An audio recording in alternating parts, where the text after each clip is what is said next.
Selamat berjumpa kembali kepada para pemirsa yang dikasihi Tuhan. Tentunya kita panjatkan syukur atas waktu yang indah ini.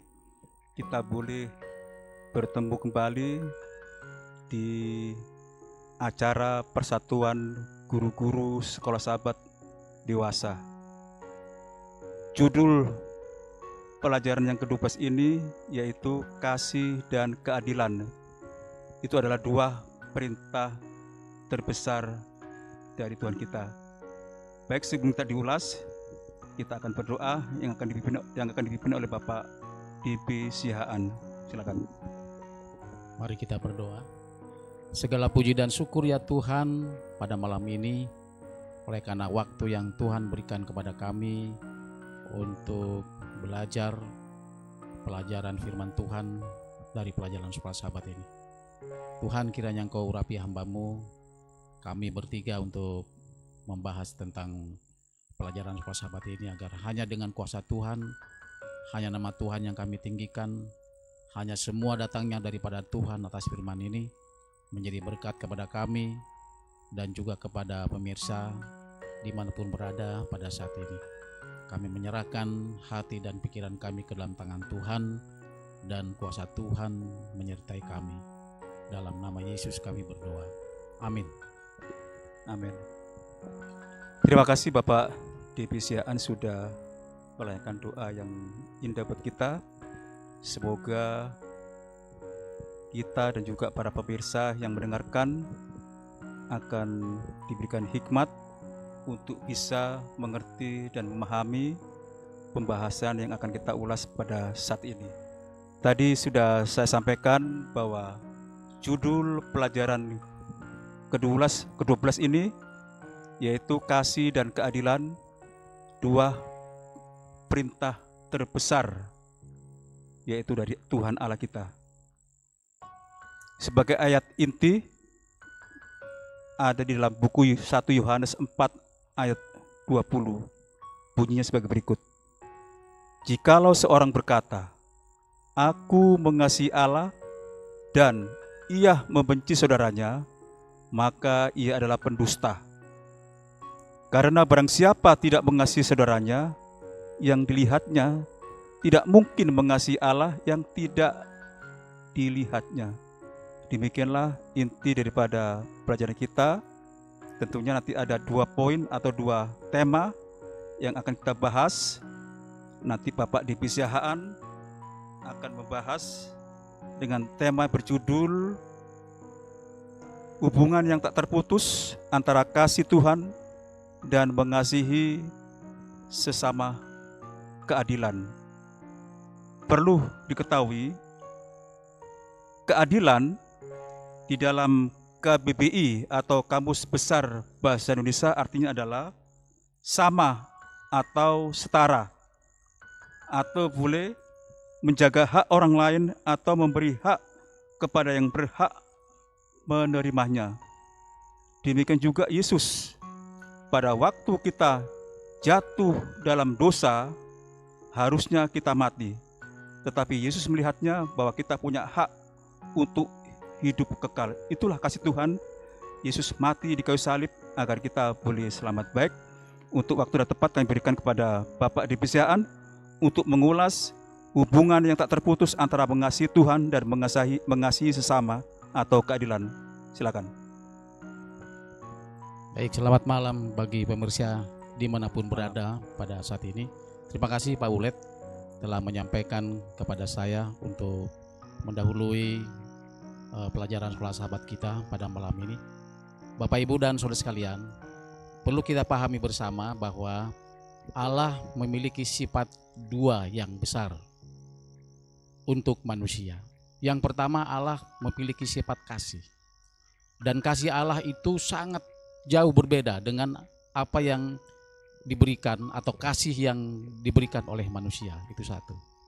Kemudian yang kedua, Allah itu adil. Walaupun sekarang banyak manusia berkatakan, di mana keadilan Tuhan?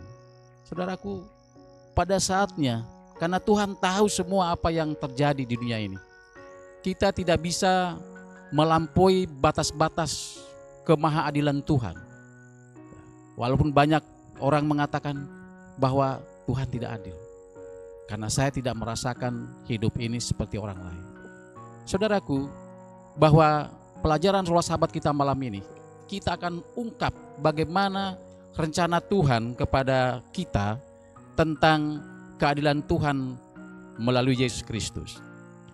Tuhan mengajarkan kepada kita bahwa ada perintah yang terbesar bagi kita manusia ini untuk mencerminkan umat Tuhan itu adalah dasarnya dua. Pada waktu murid-murid pun bertanya kepada Yesus, ya, maka ada dua hal yang harus dipahami oleh kita sebagai umat-umat Tuhan tentang hukum atau perintah Tuhan.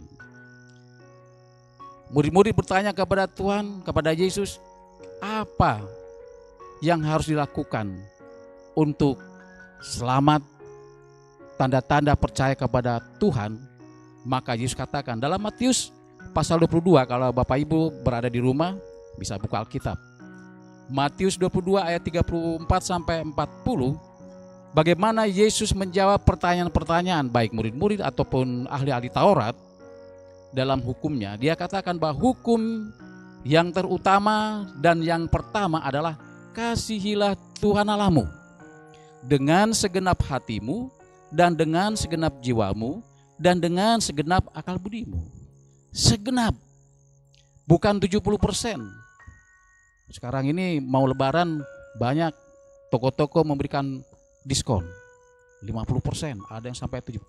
Kalau kita menurut hukum Tuhan 100%, segenap hati, jiwa, dan budi.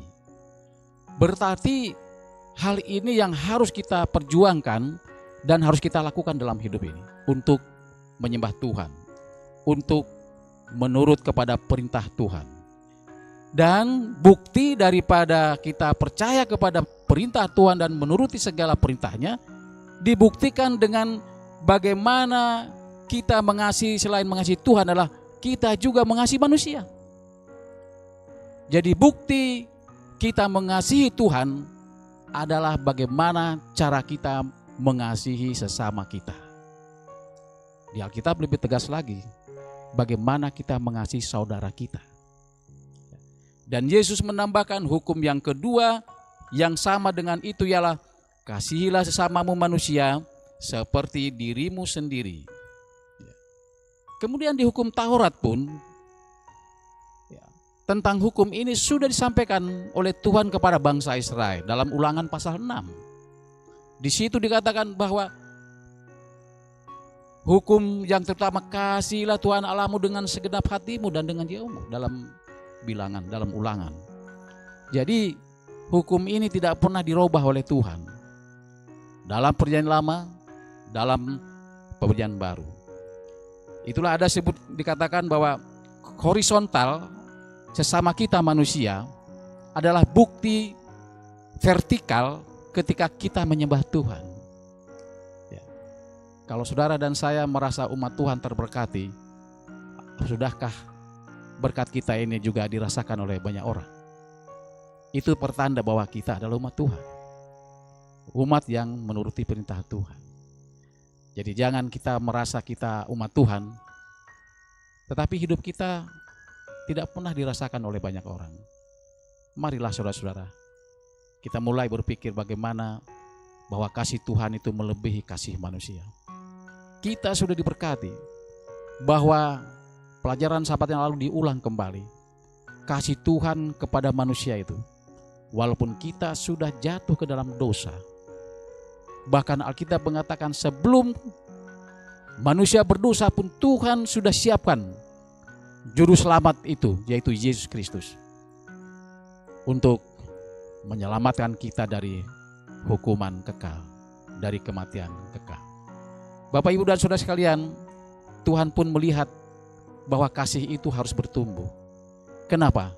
Karena kita manusia yang berdosa ini, ada dua hal yang kita sulit untuk melepaskan dosa ini. Dua dosa yang terbesar yang dialami oleh manusia ada dua. Yang pertama, Tuhan sangat membenci dosa yang ini, yaitu penyembahan berhala. Sejak awal manusia diciptakan sampai kepada bangsa-bangsa besar, bangsa Israel, satu hal yang Tuhan tidak inginkan adalah penyembahan berhala.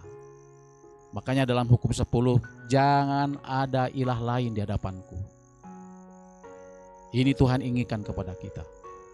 Lalu kita katakan, oh zaman sekarang nggak ada berhala kami. Jangan lupa, segala sesuatu yang melebihi untuk penyembahan kepada Tuhan, segala sesuatu yang menghalangi kita untuk menyembah Tuhan, itu sudah berhala, saudaraku. Kalau kita mendahulukan segala sesuatu daripada Tuhan, hati-hati, kita sedang menyembah hal yang lain. Lalu yang kedua, dosa yang terbesar juga dikatakan bahwa kita mengabaikan kasih kita kepada sesama. Ini Yesus ajarkan kepada kita. Makanya di dalam Zakaria pasal 7, kemudian di dalam 1 Yohanes pasal 4, ya, bagaimana dikatakan jikalau seorang berkata aku mengasihi Allah dan ia membenci saudaranya, maka ia adalah pendusta. Berat sebenarnya ini, saudara, tapi harus kita lakukan. Jadi kesimpulan dari pelajaran ini, apakah kita juga perhatikan janda-janda, yatim piatu? Lalu bagaimana kita memperhatikan orang tua kita, keluarga kita yang membutuhkan bantuan kita? Kadang-kadang kita lupa bahwa rasanya kita sudah setia kepada Tuhan, tetapi masih banyak hal yang kita belum lakukan kepada Tuhan. Dalam pelajaran ini juga ada seorang orang muda. Dalam Matius pasal 19 dikatakan ketika orang muda bertanya kepada Yesus, apa yang harus dilakukan supaya hidup sempurna? Tuhan Yesus katakan, turutilah segala hukum perintah Tuhan. Lalu orang muda katakan, oh saya semua sudah lakukan itu Tuhan. Sejak kecil orang tua saya sudah mengajarkan tentang perintah Tuhan, tentang hukum itu. Jadi saya sudah lakukan semuanya itu. Saudaraku, dalam pelajaran sekolah sahabat kita dituliskan di situ dalam Matius pasal 9 itu. Tetapi Yesus tahu apa yang belum dilakukan oleh orang muda ini. Lalu ketika Yesus katakan, kalau begitu tinggal ada satu yang belum kau kerjakan dan kau lakukan. Apa itu Tuhan Yesus? Yesus katakan, jualah hartamu, bagikan itu kepada orang miskin. Dengan sedih hati, saudara-saudara, orang muda itu meninggalkan Yesus karena hartanya banyak. Yesus tahu bahwa masih ada yang belum dilakukan orang muda ini. Dia kaya tetapi dia tidak perhatikan orang yang berkekurangan. Saudaraku, dalam kehidupan kita pun bisa saja kita memiliki kelebihan dari orang lain. Tetapi apakah kelebihan itu sudah kita gunakan untuk Tuhan? Di dalam gereja ada banyak orang-orang muda yang diberkati oleh Tuhan kelebihan-kelebihan. Mungkin kelebihan harta, kelebihan talenta, kepintaran. Tapi jangan lupa, apakah itu sudah berguna bagi orang lain? Kalau itu sudah digunakan untuk orang lain, harta, tahta, kekayaan, dan lain-lain. Kalau belum, berpikirlah saudaraku, Tuhan inginkan kita hidup sempurna. Karena Yesus katakan, hendaklah engkau sempurna. Kita boleh terberkati kalau kita memiliki kasih itu dinyatakan kepada banyak orang sehingga mereka pun terberkati. Tuhan memberkati, kami serahkan kembali kepada Baik, terima kasih Bapak D.B. Siaan sudah mengulas begitu jelas bagaimana mengasihi Tuhan dengan benar, mengasihi sesama manusia dengan benar, dan dikuatkan di dalam ayat-ayat Alkitab. Memang manusia berdosa cenderung untuk lemah di dalam berbuat kebenaran. Tubuh lemah, roh itu kuat. Tapi bila mana kita berdoa kepada Tuhan, Tuhan akan memberikan satu kuasa kepada kita untuk bisa melakukan hukum-hukum yang diperintahkan sebagaimana dua hukum terbesar, yaitu mengasihi Tuhan dengan segenap hati, dengan segenap jiwa, dengan segenap pikiran, dan segenap kekuatan. Begitu juga mengasihi kepada sesama manusia. Terima kasih Pak Debisiaan sudah mengulas sangat jelas sekali mengenai hubungan yang tak terputus antara mengasihi Tuhan dan mengasihi sesama dengan keadilan. Baik, selanjutnya kami minta kepada Bapak Pendeta Del Sompotan untuk bisa mengulas, yaitu tema kedua, kegagalan dalam kasih ketika kasih dan keadilan terputus. Boleh dijelaskan, Pak? Baik, terima kasih Pak Ulet. Jadi kegagalan dalam kasih yang dimaksudkan di sini adalah berangkat daripada cerita di Alkitab yang dicatat di dalam kitab Lukas pasal 10 ayatnya yang ke-25 sampai 37. Lukas 10 ayat 25 sampai 37. Satu waktu ada ahli Taurat yang datang kepada Yesus, lalu bertanya kepada Yesus, "Guru, apa yang harus aku perbuat untuk memperoleh hidup kekal?" Ini sebuah pertanyaan yang penuh dengan motif kesombongan untuk membanggakan diri, karena sudah pasti ahli Taurat ini tahu jawabannya dan dia juga adalah pelaku terbaik dari jawaban yang akan diberikan Tuhan Yesus. Dan Yesus menjawab ahli Taurat yang bertanya ini dengan berkata begini, "Apa yang tertulis dalam hukum Taurat? Apa yang kau baca di sana?" Lalu ahli Taurat itu menjawab Yesus, "Kasihilah Tuhan Allahmu dengan segenap hatimu, dan dengan segenap jiwamu, dan dengan segenap kekuatanmu, dan dengan segenap akal budimu, dan kasihilah sesamamu manusia seperti dirimu sendiri." Yesus memberikan apresiasi terhadap jawaban ahli Taurat ini dengan berkata, "Jawabanmu itu benar, perbuatlah demikian, maka engkau akan hidup." Sebuah pertanyaan yang dibalas dengan pertanyaan, yang kemudian berakhir dengan ahli Taurat tersebut menjawab sendiri pertanyaannya. Tetapi ini tidak berakhir sampai di sini. Ahli Taurat ini kemudian mendalami pertanyaan itu dengan berkata demikian untuk membenarkan dirinya. Dia menyatakan pertanyaan berikutnya, "Dan siapakah sesamaku manusia itu?" Nah, disinilah terputusnya hubungan antara sesama manusia ini. Dari pertanyaan inilah menjadi asal muasal terputusnya hubungan, bagaimana manusia ini, ahli Taurat ini, dia sudah ada motif dasar atau pikiran dasar bahwa sesama manusia ini adalah golongan tertentu saja. Sesama manusia ini adalah orang yang sejenis dengan dia. Kalau dia sama-sama berharta, maka itulah sesama manusianya. Kalau dia sama-sama memiliki jabatan, maka itulah sesama manusianya. Kurang lebih seperti itu. Pertanyaan ini muncul dari ahli Taurat dengan siapakah sesamaku manusia itu. Lalu Yesus tidak menjawab singkat, namun Yesus memberikan jawaban panjang lewat satu cerita. Diceritakan ada seorang yang turun dari Yerusalem menuju ke Jericho, lalu kemudian dia jatuh ke tangan penyamun-penyamun yang kemudian merampoknya habis-habisan. Bukan hanya merampok, tapi memukulnya juga. Dan setelah memukulnya kemudian meninggalkan orang itu setengah mati. Bukan setengah mati sengsara, tapi memang sudah separuh mati. Dan setelah berangkat pergi melarikan diri penyamun-penyamun ini, Yesus menceritakan, datang lewat di samping orang yang terserang perampokan ini.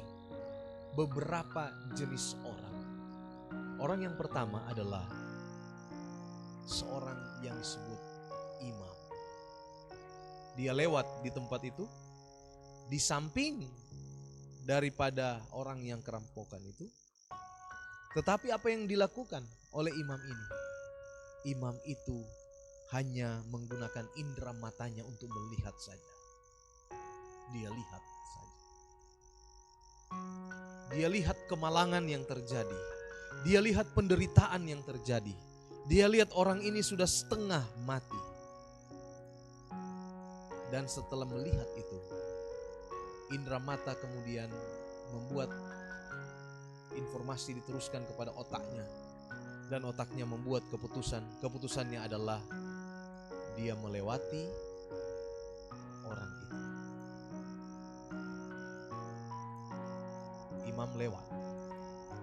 Datang orang kedua, yaitu seorang yang disebut orang Lewi. Datang ke tempat itu. Dan sama, orang Lewi ini pun menggunakan indera matanya untuk melihat. Tetapi keputusannya sama juga dengan imam itu. Dia lewat. Melihat dan lewat. Dengan kata lain, dua jenis orang ini adalah orang yang sudah tidak memiliki kepekaan terhadap situasi dan kondisi yang terjadi.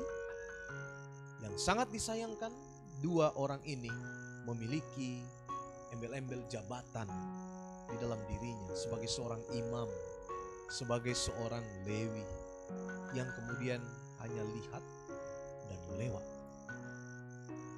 Tidak sampai di situ, rupanya ada orang lain yang lewat setelah dua orang ini. Orang yang lewat ini adalah orang Samaria.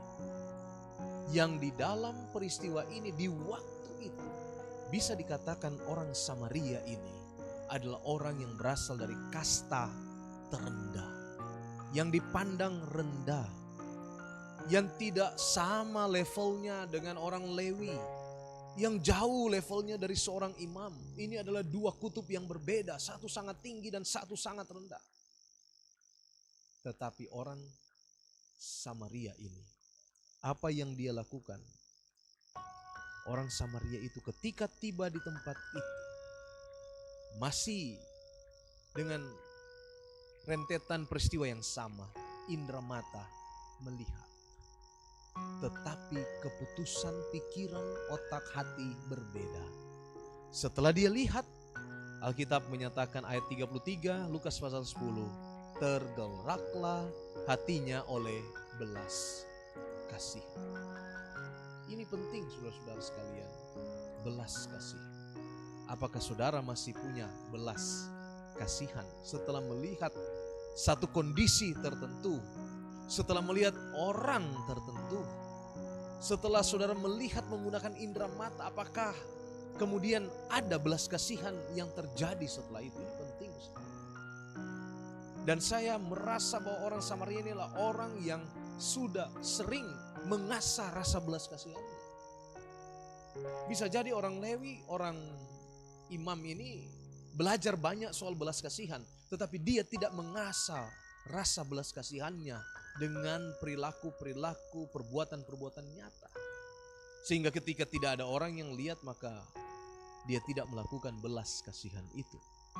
Apa yang dilakukan oleh hati yang berbelas kasihan dari orang Samaria ini? Dia pergi, dia balut lukanya, dia lakukan sendiri, dia balut. Dia siram dengan minyak dan anggur yang di waktu itu adalah pengobatan yang dilakukan. Kemudian dia bawa orang ini, dia angkat sendiri, dia taruh di keledainya. Lalu dia bawa orang ini ke tempat penginapan sementara agar bisa istirahat di sana, agar bisa dirawat di sana.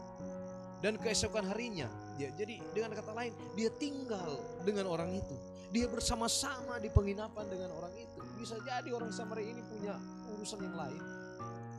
Bisa jadi dia dalam perjalanan untuk urusan yang lain, atau ada orang yang menunggu dia, atau ada tujuan yang lain, tapi itu semua stop. Oleh karena mata yang melihat orang yang tertindas menderita, lalu kemudian belas kasihan mengalahkan semua tujuan yang mungkin sudah ada sebelumnya dari orang Samaria yang melakukan perjalanan ini. Dia rawat, dia kasih uang kepada pemilik penginapan 2 dinar. Dan disampaikan belanjakan saja ini untuk keperluan kesembuhan orang ini. Kalau kurang saya datang lagi nanti saya kasih lagi.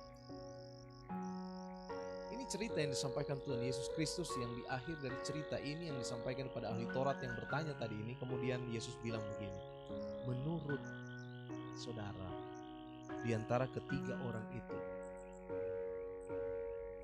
menurut pendapatmu adalah sesama manusia dari orang yang jatuh di tangan penyamun itu.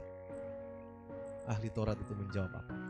Orang yang telah menunjukkan belas kasihan kepadanya.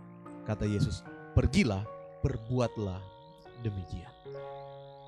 Saudara-saudara, ini kisah yang selalu diulang-ulang ketika bicara soal keinginan atau hati yang berbelas kasihan.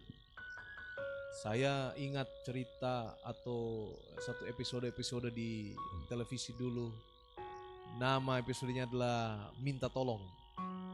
Di mana kalau kita melihat pernah nonton acara ini, kebanyakan orang yang memberikan pertolongan kepada orang yang pura-pura meminta karena keperluan syuting ini adalah orang-orang yang juga menderita.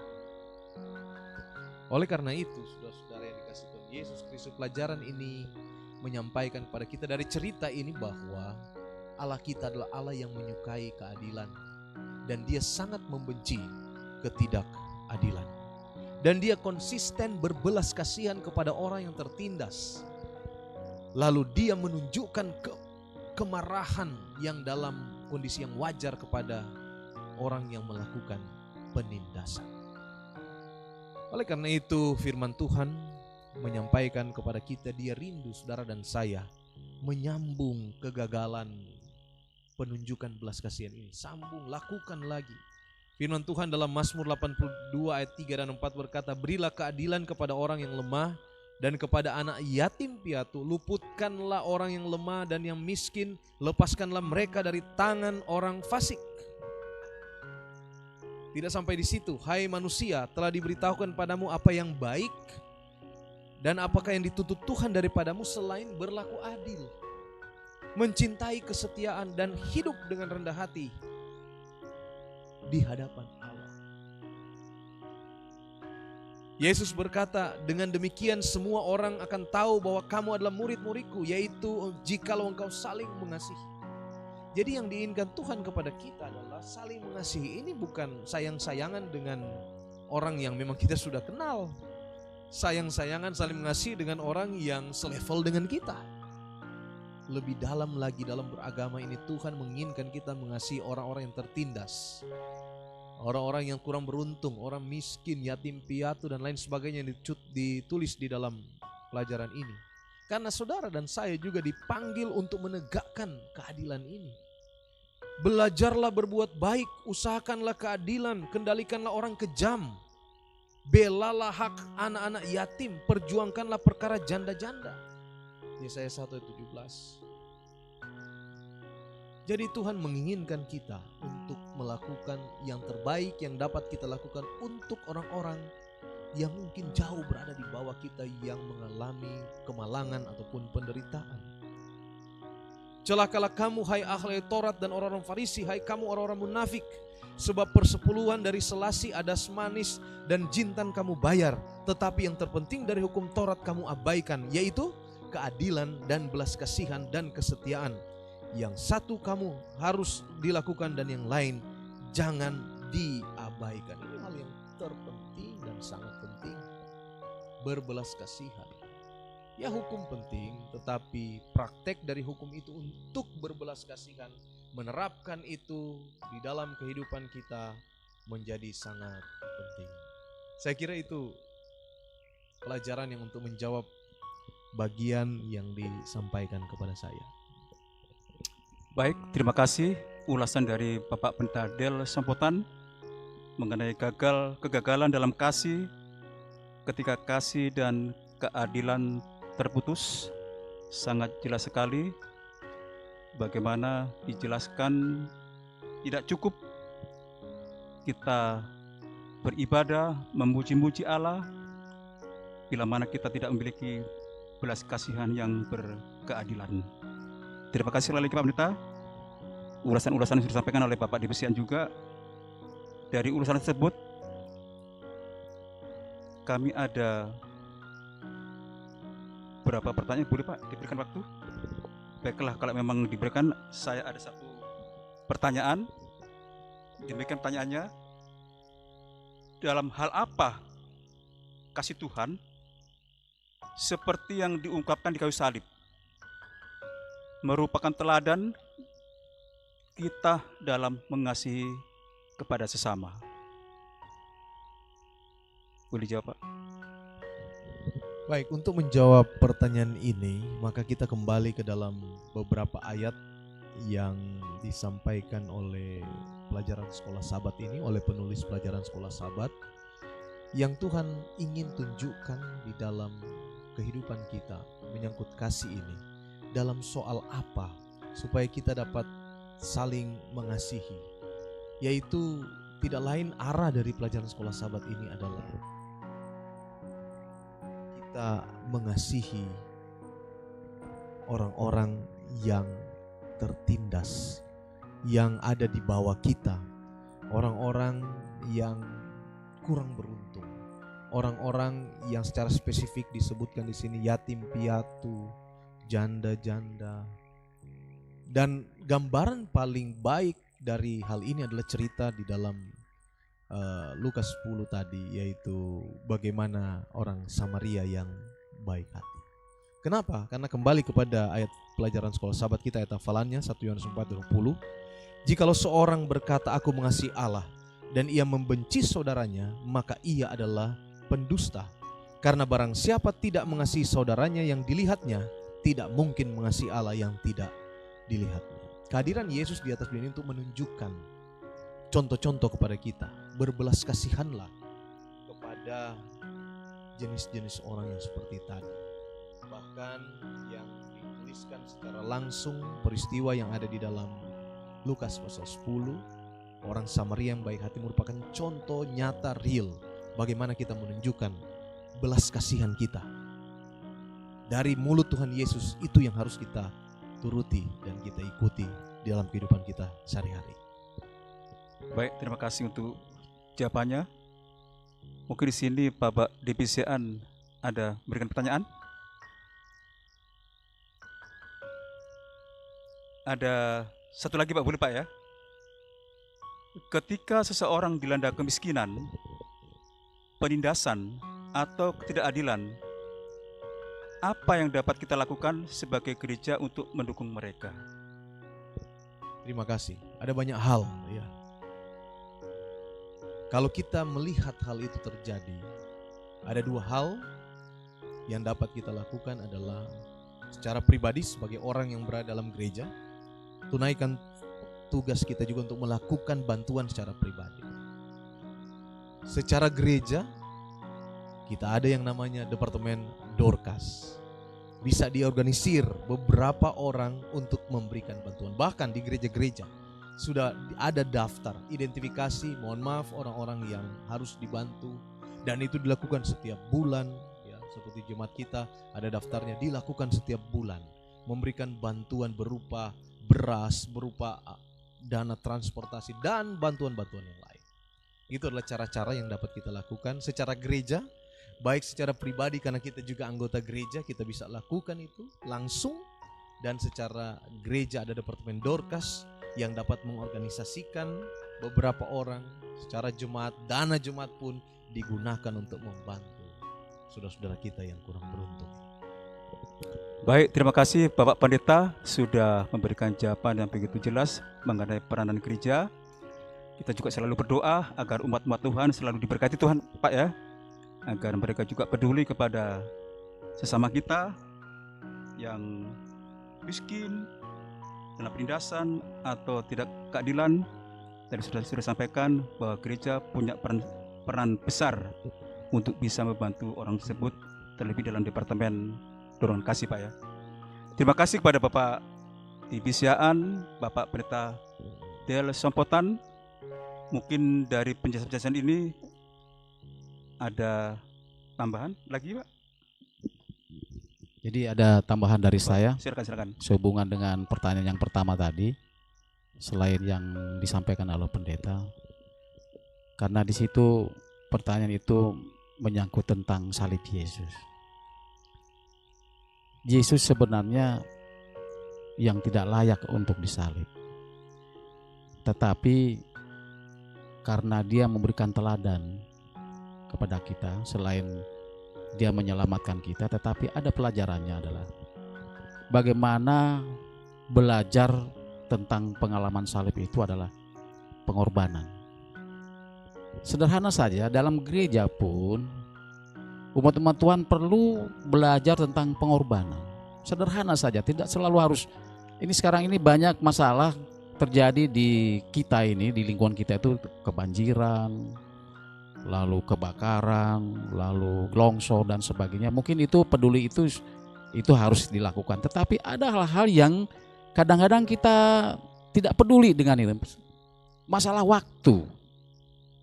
Sudahkah kita berkorban, tidak harus seperti Yesus disalib, tapi berkorban waktu kita untuk datang ke gereja tepat pada waktunya. Itu kita sedang merasakan salib Yesus itu. Kadang-kadang kita lupa itu. Coba saudara perhatikan, sudahkah kita datang ibadah ke gereja itu tepat pada waktunya ketika pujian akan dimulai, jamnya sudah ditentukan. Pernahkah kita peduli mengorbankan waktu kita untuk Tuhan gitu? Dan itu untuk kebutuhan kita ya. Itu dulu satu saja mengenai waktu ya. Belum lagi yang lain-lain umpamanya ya. Peduli kepada sesama kita di dalam gereja, mungkin teman-teman kita yang kecil-kecil saja. Kalau kita sudah melakukan yang kecil-kecil seperti ini, maka Tuhan juga akan memberikan sesuatu yang besar kepada kita. Jadi ini kita mari belajar bersama-sama, pergunakanlah waktu sesuai yang Tuhan berikan kepada kita. Ya, ibadah itu seperti apa, jam berapa waktunya, saya kira nikmat kita. Itu Tuhan tidak menuntut yang besar-besar. Yang kecil saja dilakukan, maka kita sedang merenungkan tentang keteladanan Yesus di kayu salib. Itu saja dari saya. Terima kasih. Terima kasih tambahan dari Bapak Divisiaan. Tentunya pengorbanan bagi kita sangat penting untuk belas kasihan kepada sesama. Ada tambahan lagi dari Pak Pendeta? Jadi terima kasih kepada Bapak Pendeta Dirsompotan dan Bapak Divisiaan untuk ulasan mengenai judul pelajaran kita, yaitu kasih dan keadilan, yaitu dua perintah terbesar. Ini adalah sangat penting bagi kita sebagai umat Tuhan untuk boleh memperhatikan kehidupan kita, boleh berguna kepada sesama, sehingga nama Tuhan selalu dipuji dan dimuliakan. Baik, sebelum kita tutup, kita akan berdoa. Bapak Pendeta Dirsompotan memimpin doa untuk tutup acara kita ini. Kita berdoa. Terima kasih ya Tuhan, oleh karena pelajaran sekolah Sabat yang telah kami ulas, yang telah kami bahas dengan baik, kiranya ini boleh dapat dimengerti dengan jelas dan boleh menjadi berkat untuk semua yang menonton tayangan ini. Berkati kami semua yang telah melayani, baik Bapak Dedi Siahaan, Bapak Ulet Siahaan maupun hamba-Mu. Berkati semua pemirsa yang menyaksikan, kiranya berkat-berkat rohani, jasmani menjadi bagian semua kami. Ini doa kami Bapa, dalam nama Yesus kami berdoa. Amin. Baik, demikian pembahasan kita tentang kasih dan keadilan. Semoga menjadi berkat bagi kita dan juga para pemirsa. Nama Tuhan selalu dipuji dan dimuliakan.